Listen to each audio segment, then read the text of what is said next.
drink? A Diet Cola would be wonderful. Okay. Look, kid, I'm sorry this happened to you. Oh, thank you, Carla. Thank you. I'm moved beyond recognition. How long did it take you to mend your broken heart? I'll let you know when it happens. Loretta, would you like to talk about it? Not really.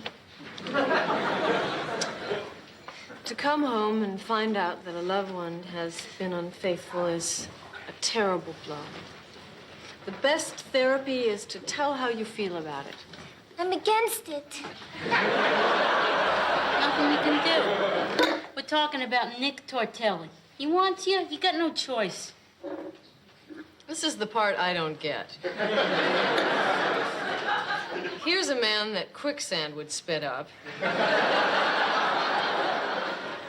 And yet he has this strange Svengali-like power over you. Oh, yes. From the moment I first saw him, I knew I'd follow him to the ends of the earth. Where he's obviously spent a lot of time.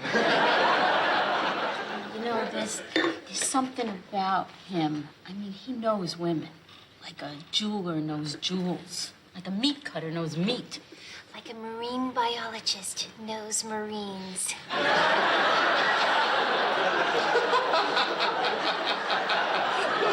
Sorry, I missed a couple words of testimony. I wanted to go back and double-check it with the court recorder. Why do you keep your own record of the testimony? They write down everything that's said.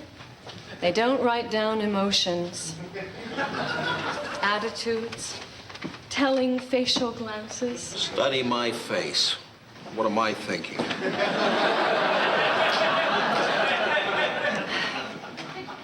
As the foreman of your jury, I feel that it is my duty to record each shred of evidence, to give us every kernel of information so that we can make the thoughtful and correct decision.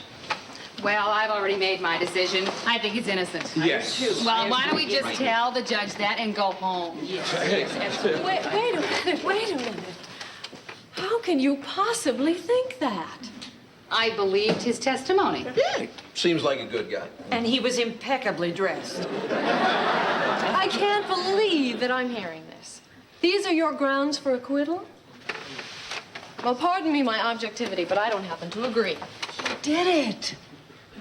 I'm sure of it. I can tell just by looking at him. Oh, yeah? Yes. I was in a very similar situation to the wife in that my fiancé has the same disarming brand of charm.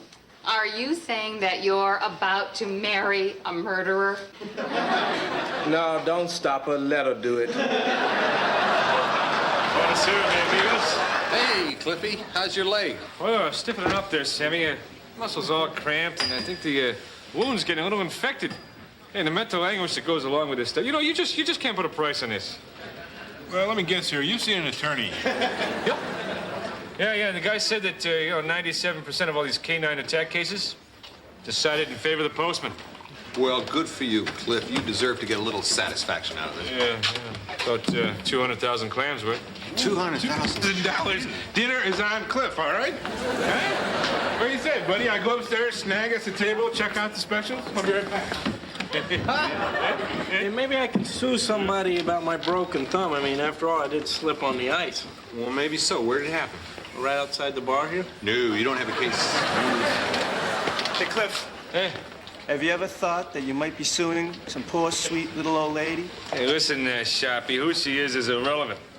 It's a letter of the law that's been violated here, and I just can't wait to get her in a court and tear her to pieces with my verbal gymnastics.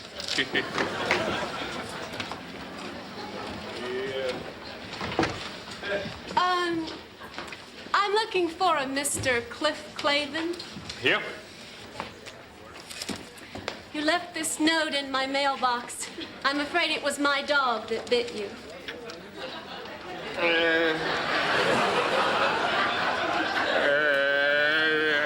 Excuse me. Cliffy, what are you trying to say? Yes, she is very attractive. Mr. Clavin, I'm terribly sorry about what happened. How is your leg? Cliffy, we're in luck. The special is filet. Filet, Stereo! Diane, have this thing Wednesday night, huh? Well, why don't you just come out and say it? You don't want to spend an evening alone with my kids. We don't want to spend an evening. Neither do I. Well, what choice do I have? Carla, I think Cliff might be interested in watching them. Hey, what are you doing Wednesday night? Pumping iron. Well, that was Carla's daughter. She said that the kids are going to drop off Mr. Clavin. On rides. On rides. I don't think her kids are old enough to drive. What was that?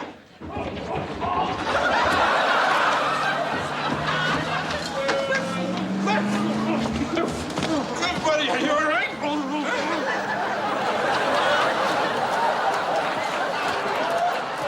Wait, there's a note. Don't open it until Christmas. I just have to express my appreciation that you've been so open with me. I've heard enough. That's it? Of course, Sam, that's all he has to hear. The good doctor is a brilliant man. I'm sure he has a complete handle on our relationship. Yes, I have. You two should not only not get married, you should never see each other again. What? Well, I'm sorry to be so blunt, but sometimes a surgeon has to cut in order to cure. Whoa. What's the problem? Well, would that there were only one, but there are so many. Oh, yeah, I see what you mean. I mean, first of all, and most obviously, you have absolutely nothing in common. Then on top of that, you have an appalling lack of communication. What about the idea that opposites attract? Ah, the song of the truly desperate. Well, take it from one who has observed dozens of failed marriages. The only thing that opposites attract is divorce. Well, don't go. What should we do? Well, think yourselves lucky. I mean, you found out now. Save yourself years, perhaps decades of pain and heartache. Cheerio.